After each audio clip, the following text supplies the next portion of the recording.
Estamos en la Ciudad de México, en el Palacio Nacional, y vamos a iniciar la conferencia de prensa diaria sobre la situación de la pandemia por el nuevo coronavirus 2019, la enfermedad COVID. Y hoy tenemos el gusto de que nos acompañe el doctor Jorge Trejo Gómora. El doctor Jorge Trejo es el director general del Centro Nacional para la Transfusión Sanguínea, que esta es la oficina nacional encargada de regular y supervisar la operación de los bancos de sangre y todos los procesos que están involucrados en la seguridad sanguínea, y también de garantizar el abastecimiento de sangre y sus derivados, conocidos como hemoderivados, en el país. Y nos va a hablar de un elemento muy importante, de hecho de dos. Uno, que es la disponibilidad de sangre en México durante la epidemia de COVID. No habíamos comentado nada, pero esto ha sido también parte de la preparación y, como comentará el doctor Trejo, desde enero empezamos a prepararnos en este sentido. Y el segundo tema es un tema de interés público también, que es el desarrollo de la investigación de ciertos modalidades de uso de los hemoderivados para una posible prevención o protección individual o tratamiento de COVID. Y el doctor Trejo coordina una parte de esta investigación. Bienvenido, Jorge, muchas gracias por acompañarnos. Entonces vamos a empezar con el informe técnico que presentaré yo, y posteriormente me voy a parar, como hemos hecho en otras ocasiones. Posteriormente le pediré al doctor Trejo si nos platica de esto, y abrimos a preguntas y respuestas en una modalidad ya más organizada de la conferencia, según tengo entendido, ya les comentaron. Muy bien, esta es la situación epidemiológica de COVID en el mundo. Como ya saben, aquí es el número de casos. Entre más grandes sean estas líneas, estas barras, quiere decir que hay más casos. Estas son las fechas, empiezan aquí desde enero y aquí es el día de hoy. Y los colores corresponden a los colores que se ven aquí y son las regiones del mundo. Me enfoco en las dos principales, que son Europa en azul y América en rojo, es decir, esta zona y esta zona. Y lo que se muestra es su contribución a la carga de enfermedad, es decir, el número de casos, el número de personas enfermas, pero de mayor importancia, las personas que en las últimas 24 horas han estado enfermas, es decir, los casos nuevos que se han presentado. Y como hemos venido observando, progresivamente Europa empieza a disminuir su contribución a la carga mundial de nuevos casos, y en cambio la región de América empieza a subir. Llegará un momento muy probablemente en que estén iguales, o incluso que América esté más activo que Europa. La siguiente, por favor. En el panorama nacional vemos algunos elementos de importancia que son parte del progreso de esta epidemia. Como hemos dicho en todo momento, muy desafortunadamente no es una epidemia que se pueda parar, pero es una epidemia que se puede disminuir en términos de la transmisión de los nuevos contagios, y esto lo estamos buscando lograr a través de la sana distancia, que nos quedemos todos, todas, la mayor cantidad del tiempo en casa. En el mapa, como se ve en esta escala representada aquí en colores, es el intervalo del número de personas enfermas que se han presentado en algunos estados en mayor cantidad que en otros, específicamente en la zona metropolitana del Valle de México, que es la Ciudad de México, y la zona conurbada en el Estado de México, es donde tenemos la mayor carga de enfermedad, desde luego con entre 501 y 1000 casos. En las siguientes diapositivas se verá el dato exacto. Y lo que ven ustedes es cómo el mapa se empieza a pintar de amarillo, siendo originalmente verde claro, luego verde oscuro, ahora amarillo, progresivamente será también rojo y rojo intenso. Esto quiere decir que estos otros estados están teniendo también una transmisión más activa. Retomo sobre lo que siempre nos gusta decirlo con anticipación, así como hemos dicho cada cosa: el modelo Centinela, la garantía de que iba a llegar el virus, el primer caso, la primera desafortunada muerte. Lo que quiero que ya se vayan preparando es lo que también llevamos varios días diciendo: estamos próximos a entrar en la fase 3. ¿Cuándo? No hay una fecha exacta, pero hemos estimado desde el inicio que probablemente en los siguientes 15 días llegaremos a un punto donde resolveremos que la transmisión es suficientemente dispersa como para ser considerada la fase 3. Y esto implicará algunos ajustes en las distintas medidas de control epidemiológico, y también hemos dicho no adelantemos vísperas, cuando vengan esas medidas las anunciaremos en tiempo y forma. Noten, sin embargo, que aunque pintamos el conjunto del estado, lo voy a ilustrar con Jalisco, no quiere decir que en todo Jalisco existe una gran intensidad de transmisión. Es la zona metropolitana de Guadalajara y lo mismo Monterrey, pero pintamos todo el estado porque son las unidades administrativas donde se expresa esto, y la responsabilidad administrativa de la autoridad sanitaria. Los gobiernos estatales son autoridades sanitarias, esto tengámoslo muy claro. Entonces hay un tramo de control, hay un tramo de responsabilidad en donde cada uno de los gobernadores y las 2 gobernadoras son responsables de lo que ocurre en su territorio. Por cierto, hoy tuvimos una nueva videoconferencia con los gobernadores, en este caso fue con los de la región sur-sureste, y vuelvo a expresar mi confianza en las autoridades estatales por el sentido de gran responsabilidad que todos ellos y las 2 gobernadoras tienen sobre este tema. Tenemos 3.441 casos confirmados. Ayer ya explicamos que semanalmente se hacen las estimaciones, explicamos el por qué semanalmente. Necesitamos los casos de infección respiratoria aguda generales que se observan por decenas de miles en las 26,000 unidades de salud, y con eso es como se hace la estimación de lo que representarían estos 3.441. Por ahora, de acuerdo a lo que dijimos ayer, usaríamos el factor de 8.2 que comentamos ayer, entonces solo multiplican ese número por 8.2.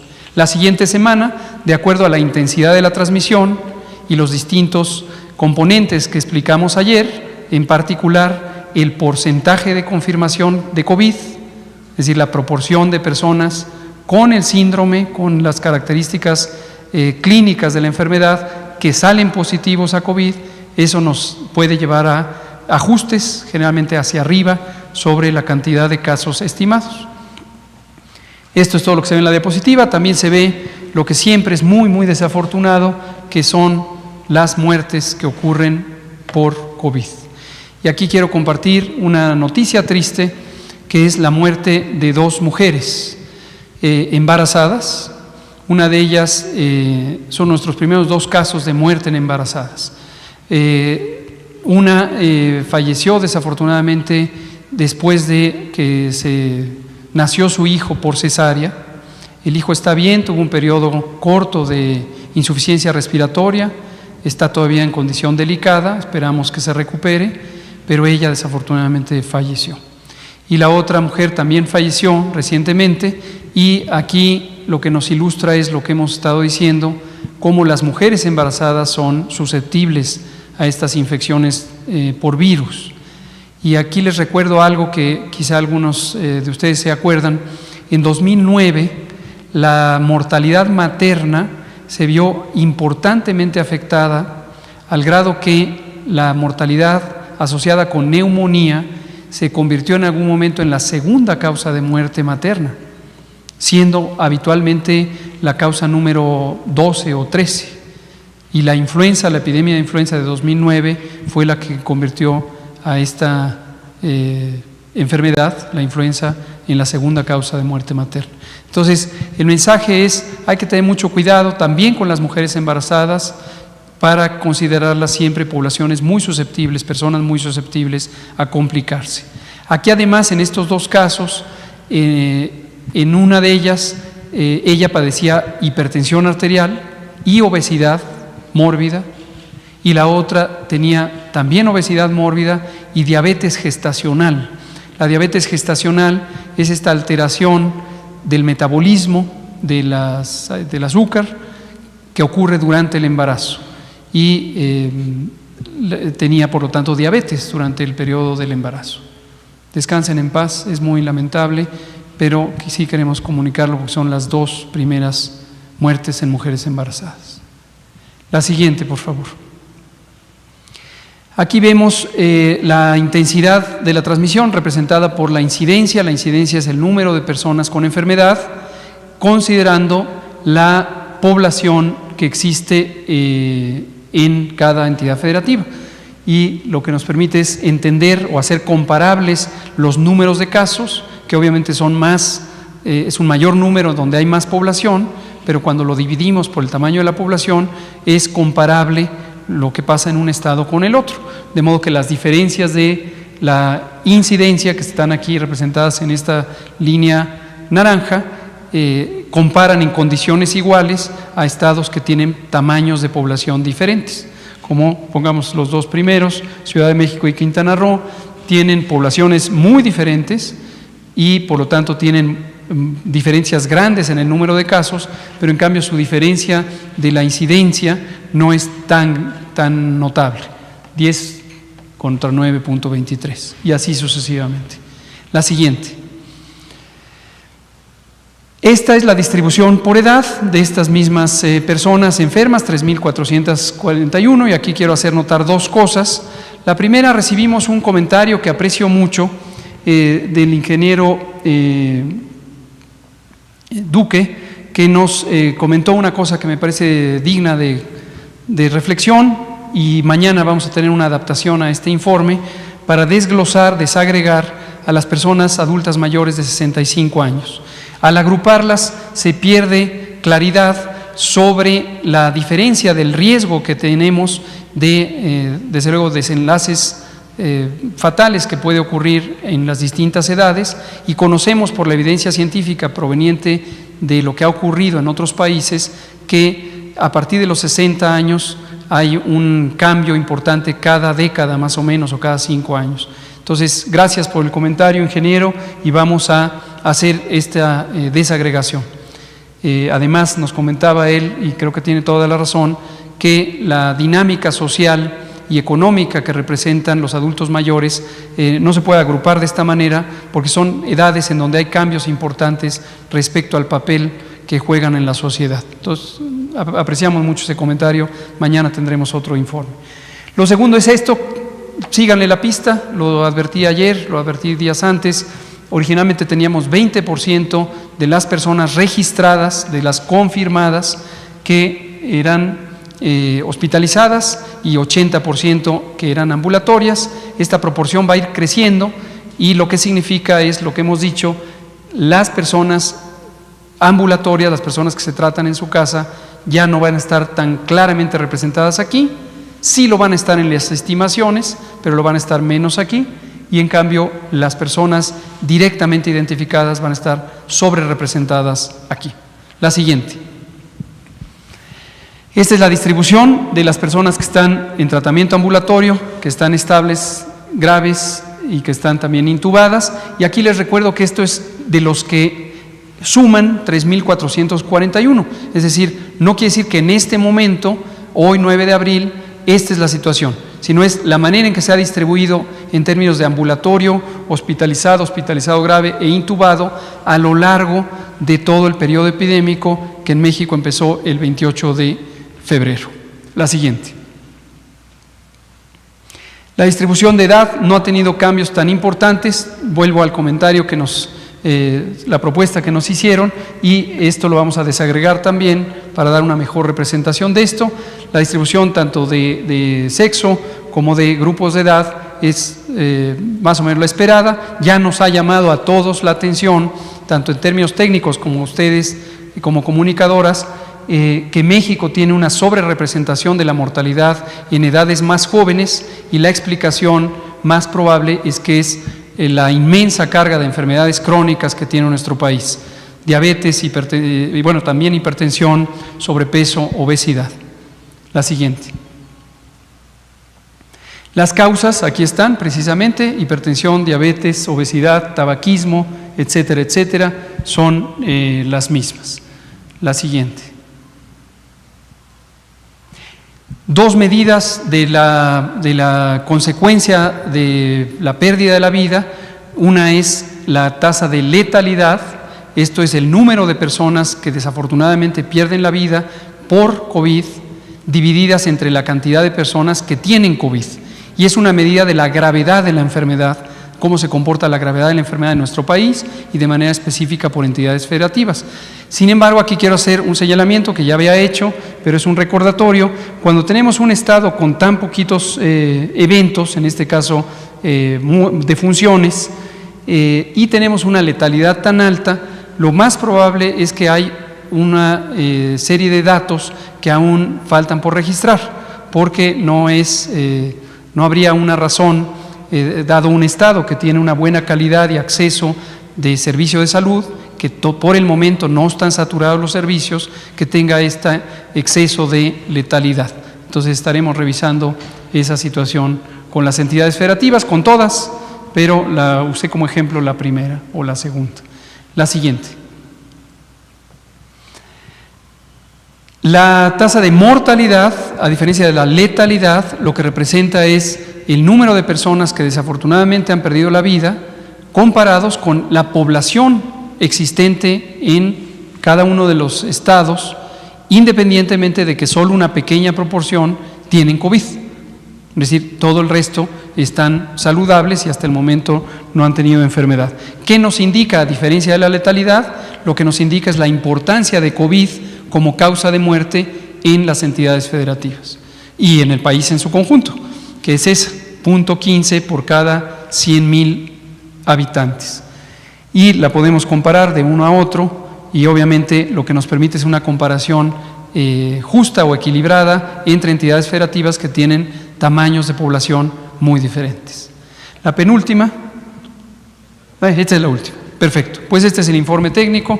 Cualquier pregunta ahorita la abordamos y le pido al doctor Jorge Trejo si nos comenta de estos interesantes temas. Gracias, subsecretario. Buenas noches a todos. Si pueden montar la presentación, por favor. Bueno, para el Sistema Nacional de Sangre es verdaderamente importante que se abra este espacio en el marco de esta conferencia informativa, precisamente para expresar e informar todo lo que está sucediendo a relación de sangre en el marco referente de COVID. Entonces, para optimizar esta presentación voy a abordar 2 puntos. El primer punto es la estrategia para el abastecimiento de sangre segura durante la pandemia por COVID-19 y el segundo punto serán los protocolos de investigación. Y referente hago este llamado al uso de plasma convaleciente para atención de pacientes graves con COVID-19. La siguiente, por favor. Entrando de lleno en la presentación, experiencias previas que se han tenido con otras contingencias epidemiológicas, con otras pandemias, la experiencia que se está viviendo a nivel mundial y la experiencia que se está viviendo en México con COVID-19, sugieren y señalan que va a haber un impacto negativo significativo en el abasto de sangre. ¿Por qué razón es esto? Por una razón muy sencilla. El flujo de donantes de sangre efectivos en los bancos de sangre está disminuyendo. Y no es una situación que únicamente esté viviendo este país, es en todos los países del mundo. Y por situaciones inherentes al COVID, tanto a la presentación de enfermedad, a la presentación de contacto, o a la presentación de algunos otros factores que tenemos que llamarle importancia también en este momento, como el mismo miedo que puede tener un posible donante a salir de su domicilio o de su resguardo y acudir a un banco de sangre a donar, son puntos totalmente importantes que debemos de tener en cuenta precisamente para reconocer la situación que estamos viviendo en México y también en el mundo. Puede haber un desabasto de sangre y de componentes sanguíneos en el Sistema Nacional de Sangre. Hago énfasis y les pido aquí mucha atención. En este momento no hay un desabasto de sangre en el país, pero las medidas y acciones que debemos de tomar van encausadas precisamente a eso, a prevenir este desabasto. Sin embargo, nos estamos enfrentando a este panorama que les he comentado, pero no hay que olvidar un punto muy importante. La donación de sangre debe de continuar, porque hay poblaciones de individuos que presentan algún tipo de enfermedad o algún tipo de urgencia en el cual la transfusión sanguínea es el único método para poder nuevamente sustituir la función de esta persona. Y precisamente aquí tienen, por mencionar algunos grupos que requieren de la transfusión de manera frecuente y de manera urgente. Primer grupo, los pacientes con enfermedades hemato-oncológicas. Estos pacientes han perdido la función de un tejido, que es la médula ósea. ¿Y qué función tiene en este tejido? Producir sangre. Han perdido esta función o no pueden producir su sangre, tanto cuantitativa como cualitativamente, o por separado. ¿Qué necesidad tienen entonces estos pacientes? Tienen necesidad de transfusión. Pongamos un ejemplo, situémonos en condiciones: cáncer infantil, leucemia. La leucemia aguda es una enfermedad que requiere tratamientos de quimioterapia intensiva, por lo menos en las 2 primeras fases: inducción a la remisión, intensificación, etc. En este momento, tanto pacientes pediátricos como adultos que estén siendo tratados con esos protocolos de quimioterapia van a requerir transfusión sanguínea. Y van a requerir transfusión sanguínea de manera frecuente y constante. Otros padecimientos que requieren transfusión sanguínea de manera urgente, que puede ser que son individuos que no presentaron una enfermedad, pero que en un momento dado de urgencia están presentando el requerimiento transfusional y que no existe al menos otro fármaco para poder compensar esta función de la sangre o del componente sanguíneo a transfundir. Me refiero a hemorragia obstétrica, traumatismos y accidentes. A pesar de la situación que vivimos con la pandemia COVID, son situaciones que se presentan al día en la salud de México y que no escapa a ninguno de nosotros.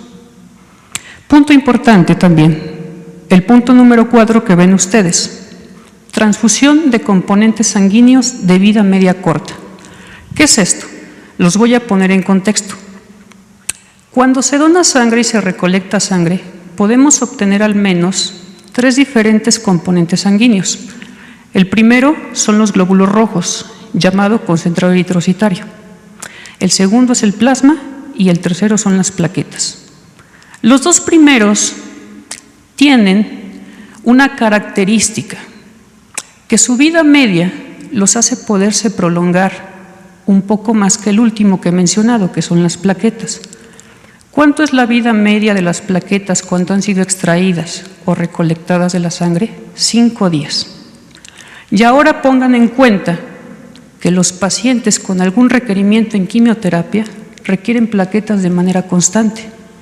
Entonces, aunque una persona haya donado plaquetas el día de hoy, el receptor puede estarla requiriendo diario. ¿Cuánto tiempo? Lo que sea necesario. La siguiente, por favor. Como ustedes pueden ver entonces, se presentan retos en el Sistema Nacional de Sangre. Y son retos que tenemos que desarrollar acciones y estrategias que precisamente nos ayuden a superar estos retos para generar un abastecimiento de sangre segura durante la pandemia COVID. Primer reto, disminución de la disponibilidad de donantes. Como ya les he comentado, el tránsito de los donantes de sangre en los bancos de sangre es bajo actualmente. Registramos una baja del 60 hasta el 70% de lo acostumbrado para estas fechas. Recalco, al día de hoy no hay desabasto de componentes sanguíneos. Lo que hay es un flujo bajo de donantes. Mejorar el uso racional de la sangre. Por un lado, tenemos el reto de recolectar más sangre. Por otro lado, tenemos el reto de que la sangre que está en los bancos de sangre pueda ser usada de la manera más efectiva y óptima para optimizar estas reservas o abasto. Suministro de materiales y equipos para el proceso de bancos de sangre y un punto totalmente importante en el Sistema Nacional de Sangre, la gestión del recurso humano que atiende los bancos de sangre. La siguiente, por favor. Derivado de todo esto que les he hecho a manera de introducción para que entren en contexto, entonces tienen ante ustedes una diapositiva con la cual pretendo presentar la estrategia para el abastecimiento de sangre segura durante la pandemia COVID-19. Es una estrategia que se ha diseñado en el Centro Nacional de la Transfusión Sanguínea y que esta estrategia como tal comenzó con las acciones desde el 31 de enero de este año, precisamente ante la evidencia que veíamos que estaba ocurriendo en China, ante la inminente llegada del COVID-19 al país y ante el inminente paso de las diferentes fases que ha comentado el doctor López-Gatell. Debemos de estar preparados ante diferentes escenarios.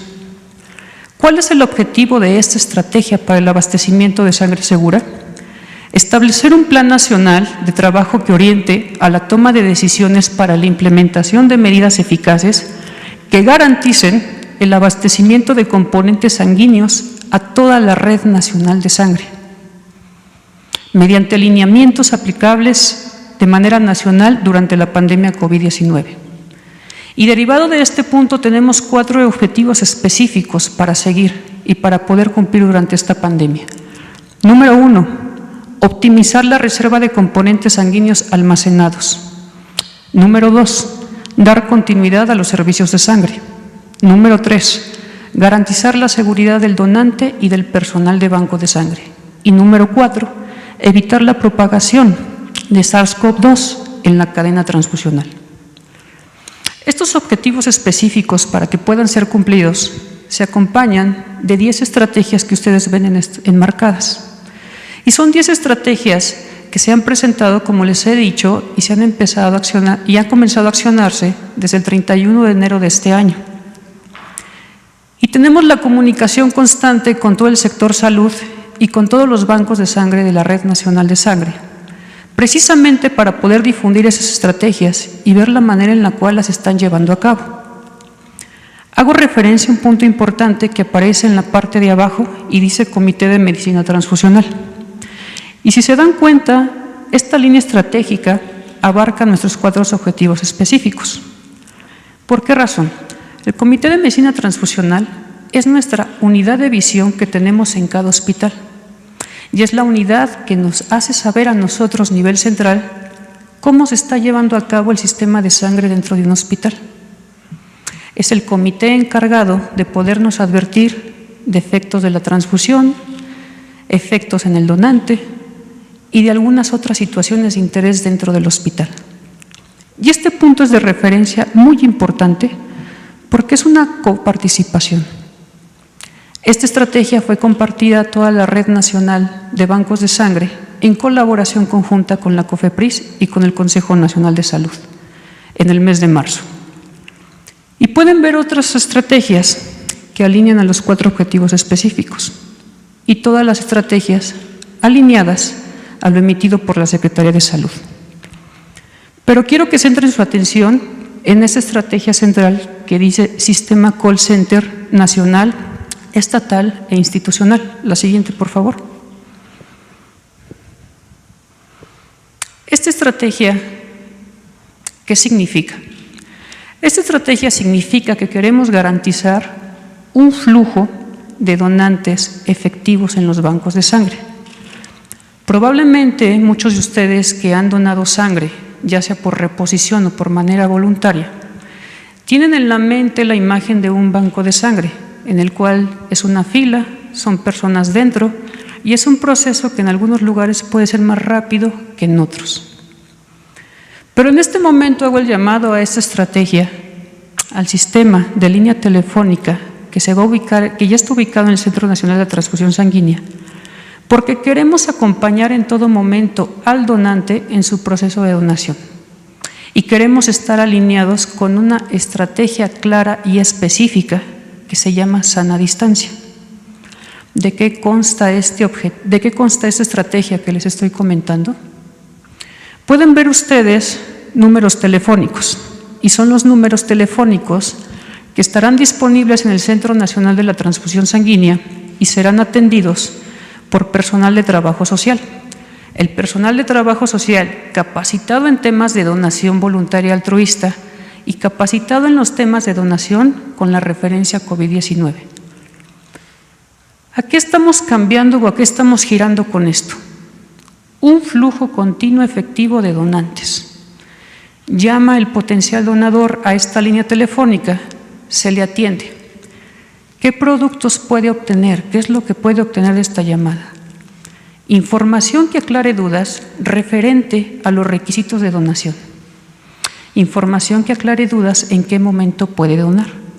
Y lo más importante, una cita agendada en el banco de sangre de mayor conveniencia, en el banco de sangre más segura y con un horario para que pueda acudir, alineándonos a las estrategias de sana distancia y evitando las conglomeraciones de donantes en los bancos de sangre, para ofrecer un mejor servicio para el donante y para que se optimice en todo momento el donante y el personal de banco de sangre. Son líneas que están disponibles. Y en este momento, a ustedes como medios les hago un llamado a que propaguen o ayuden a propagar la necesidad que tenemos de la donación de sangre en este y en todo momento, de una donación de sangre voluntaria y altruista, y que sea de manera repetitiva.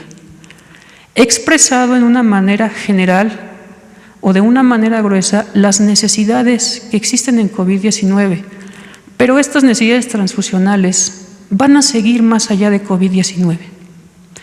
Entonces, les pido que lleven un mensaje claro sobre la necesidad de una donación voluntaria y altruista de sangre. Pero ojo, siempre ordenada y alineada a lo que emite la Secretaría de Salud. Por favor. Es precisamente este primer punto que he tocado y la importancia que ahora ustedes ven que tiene el sistema de sangre y la sangre. La siguiente, por favor, que abrimos el siguiente punto.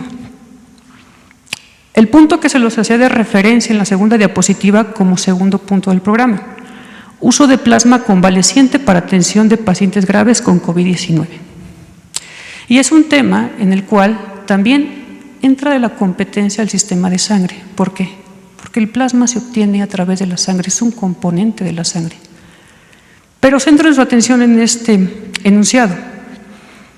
Un tratamiento de investigación que se está explorando en México y en otros países del mundo para pacientes graves con COVID-19. La siguiente. Para ponerlos en contexto y que este mensaje también sea un poco más permeable a toda la sociedad, es necesario que explique qué es el plasma, para que vayamos entendiendo esto y la importancia que ahora tiene. El plasma es la parte líquida de la sangre. Entonces, si hay una parte líquida, existe una parte sólida. La sangre es una suspensión y el plasma es esa parte líquida.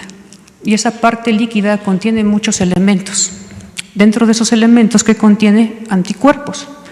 Y los anticuerpos son proteínas que pueden ayudar a combatir infecciones. ¿Cuándo se producen esos anticuerpos? Se producen como una respuesta del sistema inmunitario cuando hay una infección.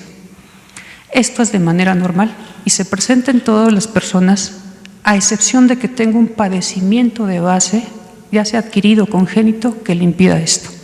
La siguiente, por favor.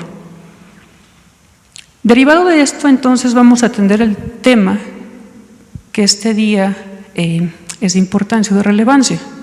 ¿Qué es el plasma convaleciente? El plasma convaleciente es la parte líquida de la sangre. ¿Qué diferencia tiene con el otro? Que se recolecta de pacientes que se han recuperado de una infección. Los anticuerpos presentes en el plasma convaleciente son proteínas que pueden ayudar a combatir la infección. Entonces, de estos dos enunciados anteriores, surge esta pregunta. ¿Es posible que el plasma convaleciente, que contiene anticuerpos contra el SARS-CoV-2, que es el virus que origina COVID-19, pueda ser efectivo contra el COVID en una fase grave? La siguiente, por favor. Pues bueno, para empezar a responder esta pregunta, nos tenemos que situar a otra serie de preguntas y a la experiencia que está sucediendo en el mundo. Y la pregunta con la cual quiero ejemplificar esto es: ¿por qué se está investigando el plasma convaleciente para tratar COVID-19? Punto 1, porque aún no existe un tratamiento específico ni una vacuna para la enfermedad. Y como esta línea de investigación, hay otras líneas de investigación que se están llevando a cabo en nuestro país. ¿Cuál es el antecedente histórico que nos da un sustento para poder partir de esto? Lo primero que quiero que quede en cuenta es que el uso de plasma convaleciente no es algo que surja a partir de COVID-19. Esto tiene todo un antecedente histórico que puede reforzar esta hipótesis de que puede ser seguro y efectivo para tratar el COVID-19. Por hacerles un breve resumen del histórico que tiene el plasma convaleciente, se ha usado en otros brotes de infecciones respiratorias. Incluimos al SARS-CoV-1 en el año 2003, la pandemia que se originó por virus de influenza H1N1 en 2009 y también la epidemia de MERS-CoV en el año 2012. Y por nombrar algunas otras o invocar algunas otras enfermedades, ébola. ¿Qué pasó en estos momentos históricos donde comenzó a utilizarse este plasma convaleciente? Se desarrolló un tratamiento, se desarrolló una vacuna y los estudios con plasma convaleciente no siguieron más allá. Pero ¿qué pasa en el momento actual que es COVID-19? Diferentes países están investigando el uso terapéutico de plasma convaleciente para tratamiento de COVID-19. Experiencias que ustedes pueden ver abajo. China. Fármaco experimental, señalado en rojo. Al menos 245 pacientes recibieron esta terapia de manera experimental. Italia. Se registran protocolos de recolección de plasma por el Sistema Nacional de Sangre, con empleo experimental. España. El Centro de Transfusión de la Comunidad de Madrid desarrolla junto con hospitales de la región ensayos clínicos de procedimiento para extracción de plasma convaleciente, ensayo experimental. Estados Unidos. Es aprobado por FDA como un fármaco experimental. La experiencia que hay en el mundo que señala que está en una fase experimental el uso de plasma convaleciente para COVID-19. La siguiente, por favor. Entonces, derivado de estas preguntas y derivado también de la experiencia que se ha tenido en otros países, pueden surgir muchas preguntas. ¿El uso de plasma convaleciente es seguro y efectivo contra COVID-19? Aunque prometedor, el plasma convaleciente aún no ha demostrado ser efectivo en COVID-19. La transfusión de plasma es un acto que se lleva a cabo en hospitales y se lleva de manera cotidiana para resolver algunas situaciones que requieren alguna proteína del plasma. La transfusión del plasma tampoco es algo novedoso, es algo que sucede cotidianamente en la práctica clínica diaria. Y la transfusión de plasma suele ser segura. Pero ¿qué pasa con el plasma convaleciente? No sabemos aún los efectos que se podrían presentar o las reacciones con el plasma convaleciente en las personas. Entonces, dado que es una terapia prometedora o que ha mostrado resultados prometedores, es necesario seguir analizándola, estudiarla como un fármaco experimental para ver cuáles son los resultados que va a emerger de esto. La siguiente, por favor. ¿Dónde puedo obtener plasma convaleciente para ensayos clínicos de investigación en COVID-19? En los bancos de sangre.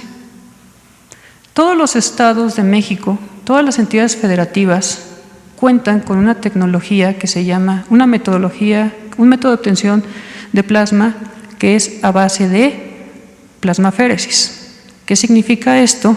Quizá lo han visto ustedes y es un ejemplo que ocurre aquí abajo, en una fotografía, que quizá no alcanza a describir toda la magnitud de lo que les quiero mostrar.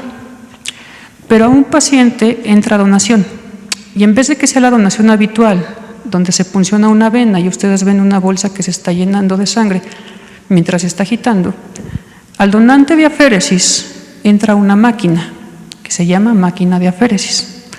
¿Qué hace esta máquina de aféresis? Recolecta un determinado volumen de sangre que es totalmente compatible en todo momento y seguro, filtra o centrifuga esa sangre, separa el componente a seleccionar y regresa la sangre al individuo. Todo mediante un sistema totalmente cerrado, donde se conecta al paciente mediante una punción, entra por una máquina que la sangre jamás tiene contacto con la máquina, sino solo con el sistema de procesamiento que es totalmente desechable y se obtiene plasma. ¿Cuánto se puede obtener de plasma? La norma oficial mexicana 253 SSA 1 del 2012 señala hasta 600 mililitros por donación. Entonces, ¿todos los estados de la República Mexicana tienen máquinas de aféresis? Sí. ¿Todas las instituciones tienen máquinas de aféresis? Sí. La siguiente, por favor. ¿Cómo puedo obtener plasma convaleciente para ensayos clínicos de investigación en COVID-19?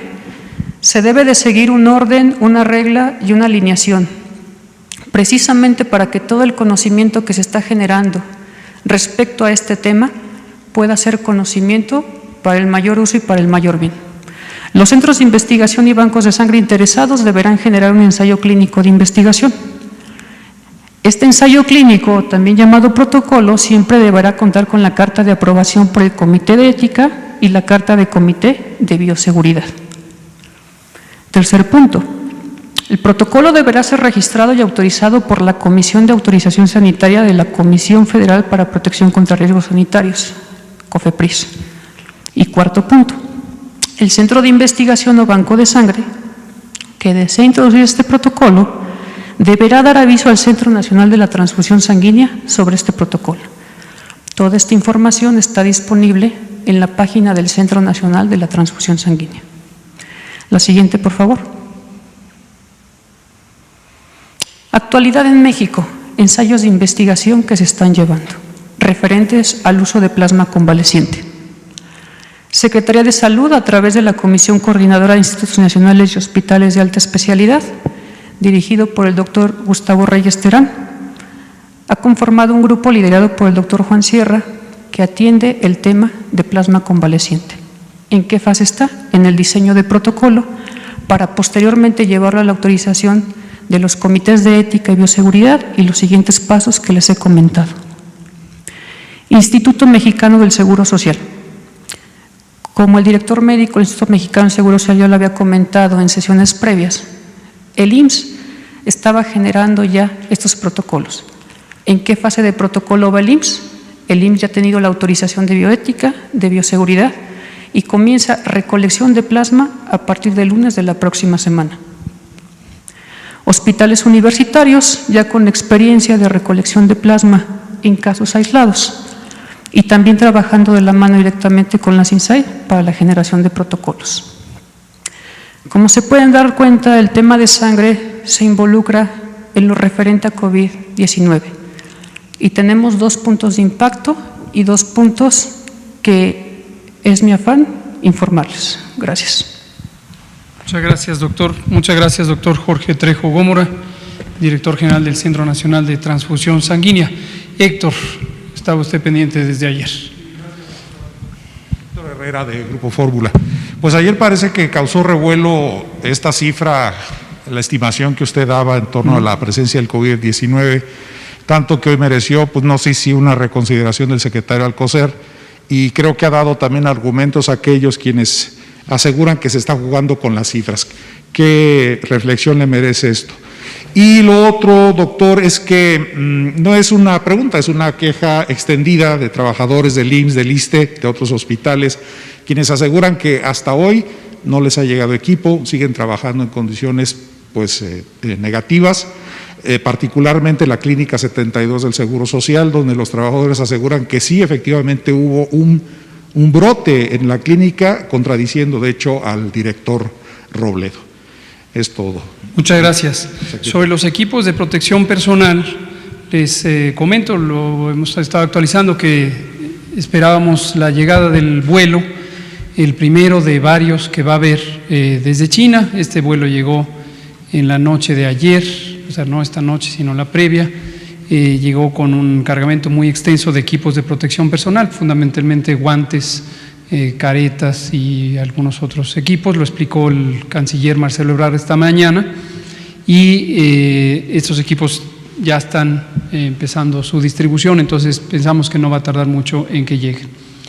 Sobre lo que dice de las cifras, no hay ninguna reconsideración. Las cifras de estimación se basan en el método que México utiliza desde el 2006 para la vigilancia de influenza, y que, como comenté ayer con cierto detalle, se ha ido estandarizando, se ha ido calibrando en su mejor capacidad, y ya desde hace varios años, yo diría por lo menos unos 8 años, está suficientemente calibrado para hacer estimaciones.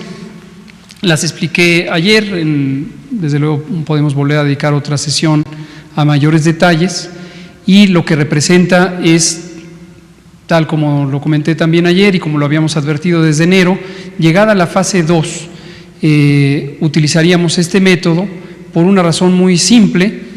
La fase 1 tiene pocos casos, ya pasamos la fase 1 y la fase 1 es la etapa de introducción del virus y empezamos a tener casos, como se documentó, de 1, 0, 0, 1, 2, etcétera. Y estos casos, cada uno de ellos está asociado con un número de contactos. Contactos son las personas que están en estrecho contacto con la persona infectada y a quienes puede transmitir. En varias ocasiones presentamos precisamente por esta razón el número de contactos, espero que lo recuerden, y en promedio eran 4 contactos por persona, en algunos casos hasta 64 contactos por persona.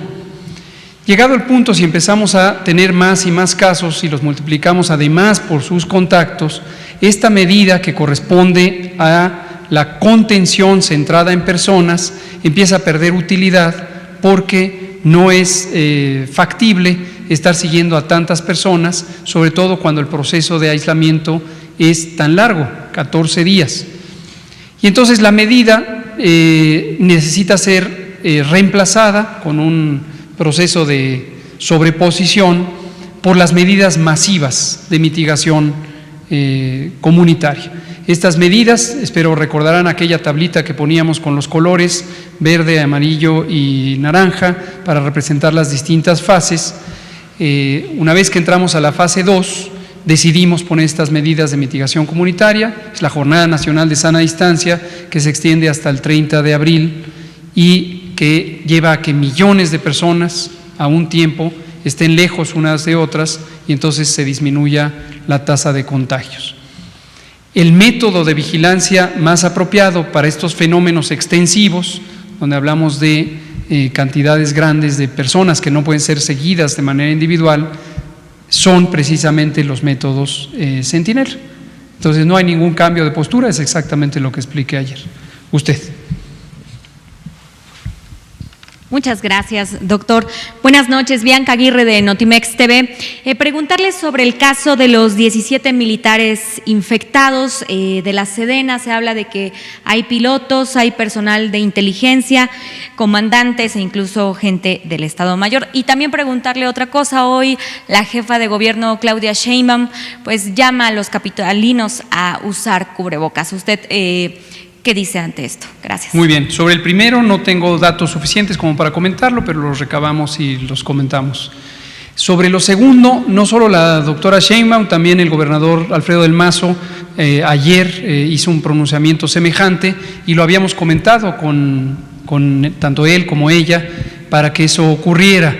Como hemos dicho también en otras ocasiones y lo mostramos cada noche, cada territorio del país va teniendo una velocidad de transmisión diferente. Esto tiene que ver con muchas razones, pero entre otras la densidad poblacional, donde la población es más densa, es decir, hay más gente por kilómetro cuadrado, es más fácil que haya contagios, y también la movilidad en la Ciudad de México o el Valle de México, que incluye la ciudad y la zona conurbada en el Estado de México, es más amplia.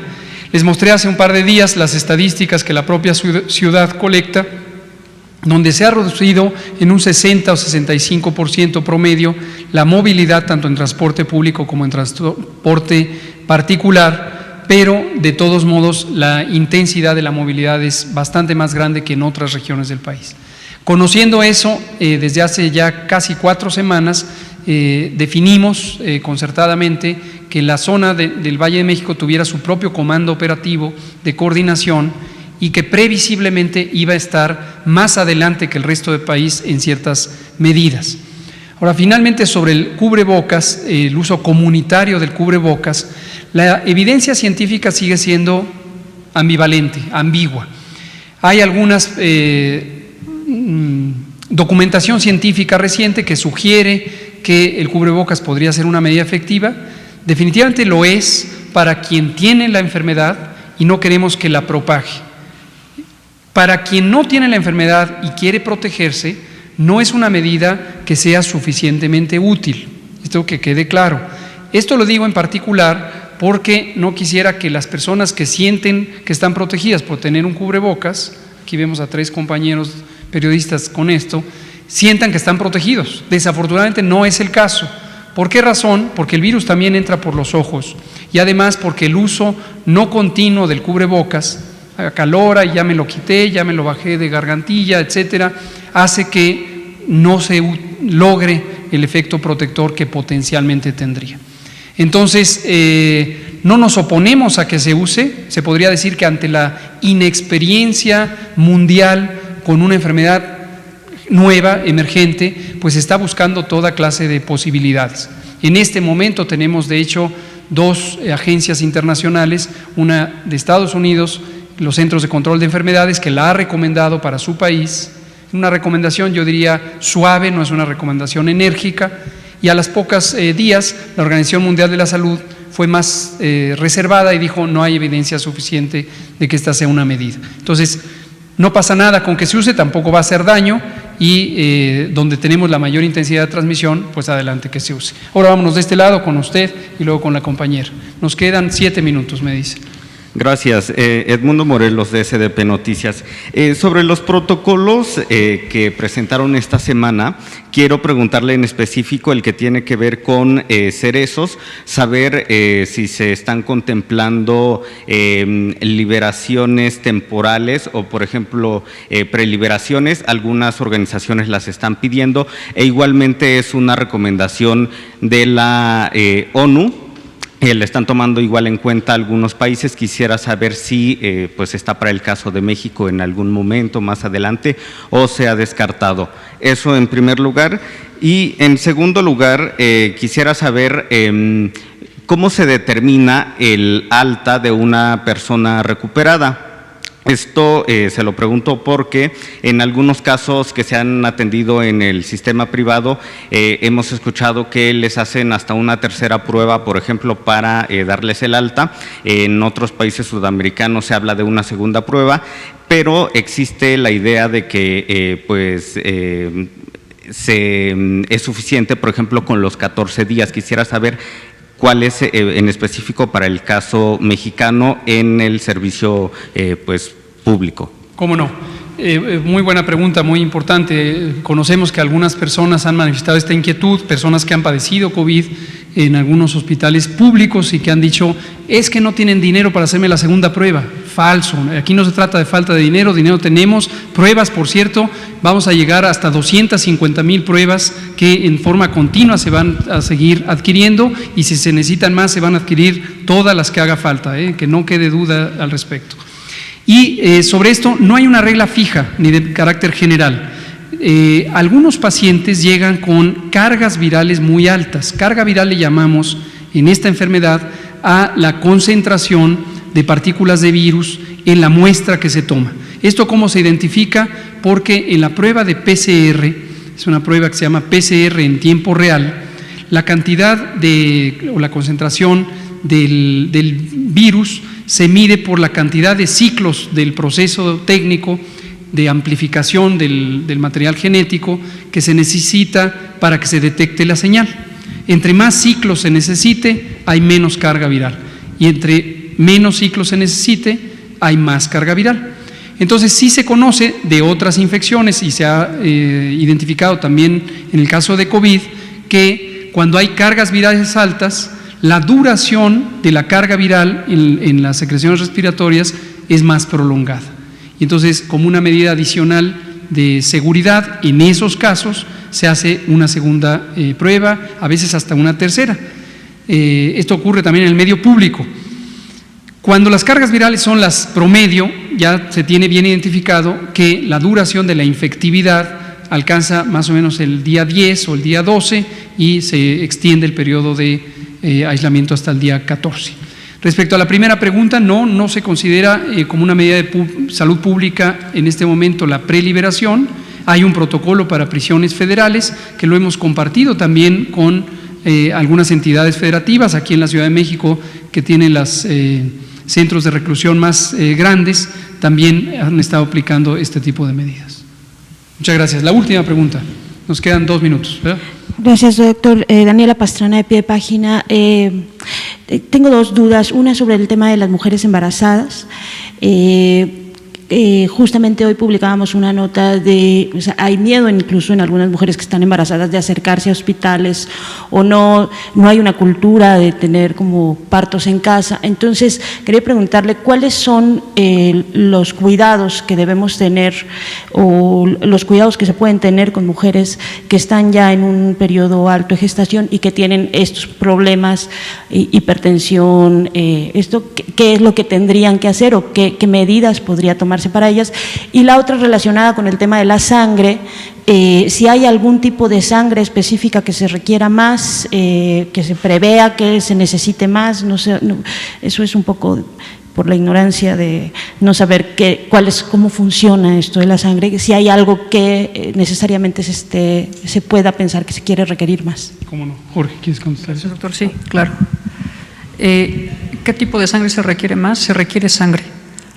Existen grupos de sangre que están definidos por sistemas de proteínas que se tienen. Lo conocido es el AB0 o ABO. Sin embargo, se necesita que se done sangre. ¿Cuál es el tipo más frecuente que hay en nuestro país? El O positivo, que así se conoce comúnmente. Pero hay indicaciones de transfusión para glóbulos rojos y para plasma. Y como les he comentado, de la sangre recolectada se puede obtener glóbulos rojos, plasma y plaquetas. Entonces, algún producto sanguíneo puede ser útil para diferentes grupos sanguíneos dependiendo de la compatibilidad, que no voy a caer en ese proceso técnico, pero lo importante es que se requiere donación de sangre. Gracias, doctor Jorge Trejo. Ese mensaje, por favor, quisiéramos que lo lleven hoy, todos a donar, todo el que pueda y que esté en condiciones de donar, done en la página del Centro Nacional de Transfusión Sanguínea, y lo vamos a poner también en el portal de coronavirus.gov.mx, estos números telefónicos. Desde enero se definió un protocolo de seguridad que es respecto al contagio, que permita mantener su sana distancia y que las personas que donen lo hagan en condiciones seguras. Se necesita, hemos dejado en claro que en este momento no hay carencia, pero si no se dona, no vamos a tener suficiente sangre. Como ha dicho el doctor Trejo, cualquier tipo de sangre que vaya a donar. Y cierro con lo de las mujeres embarazadas. Las medidas de prevención son las mismas, son esencialmente mantenerse a su sana distancia, quedarse en casa, en especial las mujeres embarazadas junto con las personas adultas mayores y quienes tienen enfermedades crónicas, quedarse en casa. Y esto incluye la suspensión de actividades laborales. Si a alguien en su trabajo no le están permitiendo ausentarse y es una mujer embarazada, con mayor razón no lo acepte y denúncielo en la Procuraduría de la Defensa del Trabajo, en la Profedet, denúncielo. No debe ser que le obliguen a estar en el trabajo si se trata de una mujer embarazada, y no debe sentir temor de que le van a despedir porque se ausente del trabajo. Entonces, si ese es el caso, que lo denuncie en la Profedet, no debe estar en su trabajo porque corre un mayor peligro. Las otras medidas también, el lavado continuo de manos 20 o 25 veces al día, por supuesto estar lejos de personas que pudieran estar con síntomas compatibles de COVID. Y si llegara a tener el síndrome, la enfermedad tipo COVID, una mujer embarazada, independientemente de que se le haga o no una prueba, debe atenderse, debe acudir a valoración médica. No es una urgencia médica. Si la mujer embarazada tiene estos síntomas, de repente tiene fiebre a las 3 de la mañana, no tiene que salir corriendo en ese momento a atención médica, pero sí en cuanto amanezca, que no se espere a que den las 12 del día, en cuanto amanezca, que acuda a una valoración médica o incluso durante la madrugada que le llame al médico que le esté dando seguimiento si es que lo tiene. ¿De acuerdo? ¿Cuáles son las garantías que ustedes ofrecen para los próximos donantes? Seguramente la gente tiene miedo. ¿Ustedes qué les ofrecen para seguir incentivando a las personas a que vayan y donen? Buena pregunta. Muchas gracias. El primer incentivo que debe tener la población para donar sangre, y estamos incluidos todos, es que todos podemos necesitar la sangre en cualquier momento y que la sangre más segura es la que se dona de manera voluntaria y altruista. Referente a este punto, el sistema de citas que hemos desarrollado y un sistema de línea telefónica es precisamente para ofrecer y brindar una cita de donación en el banco de sangre más cercano del potencial donante, para que el desplazamiento sea lo menor y se respete en todo momento la Jornada Nacional de Sana Distancia. Los bancos de sangre están preparados. Los bancos de sangre, por definición, un donante es una persona sana. Entonces, está recibiendo a personas sanas que van a donar. Pero el principal incentivo para donar sangre es, y debe de ser así siempre, que todos requerimos sangre, que es un modo terapéutico que no se puede obtener de otra manera, y que quien lo brinda a final de cuentas somos nosotros en un acto voluntario y en un acto de buena fe. Gracias. Ya son las 8. Terminamos aquí. Los requisitos son muy bien conocidos, los vamos a poner en la página. Hay un límite de edad, estar sano, no tener tatuajes, etc. Gracias. Gracias.